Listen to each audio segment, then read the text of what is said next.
शिव नारायण नारायण नारायण लक्ष्मी नारायण नारायण नारायण। जय श्री कृष्ण। दोस्तों कैसे हैं आप। आज मैं लेके आई हूँ आपके लिए कार्तिक माह का 25वां अध्याय।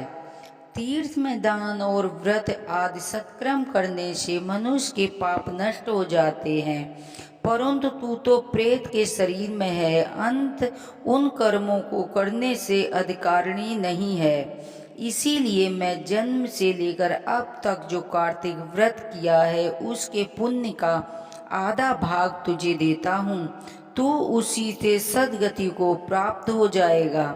इस प्रकार कह के धर्मदंत ने द्वारदक्षर मंत्र का श्रवण करते हुए तुलसी मिश्रित जल में जो ही उसका अभिषेक किया, त्यों ही वह प्रेत योनि से मुक्त होकर प्रज्वलित अग्निशिखा के समान तेजस्विनी एक दिव्य रूप धारणी देवी हो गई और सौंदर्य में लक्ष्मी जी की समानता लगने लगी।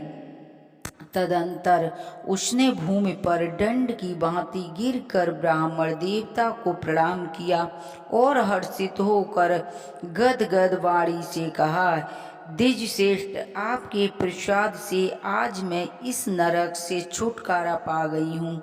तो पाप के समुद्र में डुबकी लगा रही थी, मेरे लिए नौका के समान हो गए हो।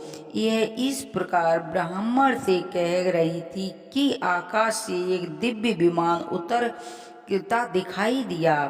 वह अत्यंत प्रकाशमान एवं विष्णुधारी पार्षदों से युक्त था। विमान के द्वारा खड़े हुए पुण्यशील सुशील ने उस देवी को उठाकर श्रेष्ठ विमान पर चढ़ा लिया। तब धर्मदंत ने बड़े आश्चर्य के साथ कहा, उस विमान को देखा और विष्णुधारी पादरतों को देखकर साक्षात प्रणाम किया। पुण्यशील और सुशील ने प्रणाम करने वाले ब्राह्मण को उठाया और उनकी सराहना की करते हुए कहा, हे द्विज श्रेष्ठ, तुम साधुवाद में क्यों तुम सदैव भगवान विष्णु के भजन में तत्पर रहते हो, दीन दया पर दया करते हो, सर्वज्ञ हो तथा भगवान विष्णु के व्रत का पालन करते हो। तुमने बचपन से लेकर अब तक जो कार्तिक व्रत अनुष्ठान किया है उसके आधे भाग का दान देने से तुम्हें दूना पुण्य प्राप्त हुआ है और सैकड़ों जन्मों के पाप नष्ट हो गए हैं। अब यह बैकुंठ धाम में ले जा रही है। तुम भी इस जन्म के अंत में अपनी दोनों स्त्रियों के साथ भगवान विष्णु के साथ बैकुंठ में जाओ और मुक्ति प्राप्त करो। धर्मदंत उनके तुम्हारे समान भक्त पूर्वक भगवान विष्णु की आराधना की कि हे वे धन्य हैं और कृत हैं। इस संसार में उन्हीं का जन्म सफल होता है जो भली भांति आराधना करते हैं। पर भगवान विष्णु देहधारी प्राणियों को क्या नहीं देते हैं।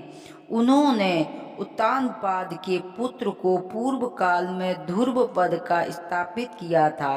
उनके नामों का स्मरण करने मात्र से समस्त जीव सदागति को प्राप्त होते हैं। पूर्व काल में ग्रहग्रस्त गजराज उन्हीं के नामों का स्मरण करने से मुक्त हुआ था।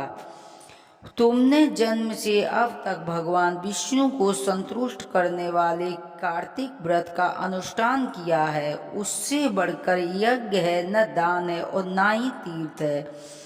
विप्रवर, तुम धन्य हो, क्योंकि तुमने जगत गुरु भगवान विष्णु को प्रसन्न करने वाला कार्तिक व्रत किया है, जिसके आधे भाग का फल पाकर यह स्त्री हमारे साथ भगवान के लोक जा रही है। बोलो कार्तिक भगवान की जय, बोलो सत्यनारायण भगवान की जय। यदि हमारी कहानियाँ आपको पसंद आती हो तो प्लीज़ हमारे चैनल को सब्सक्राइब करें, वीडियो को लाइक करें। जय श्री राधे।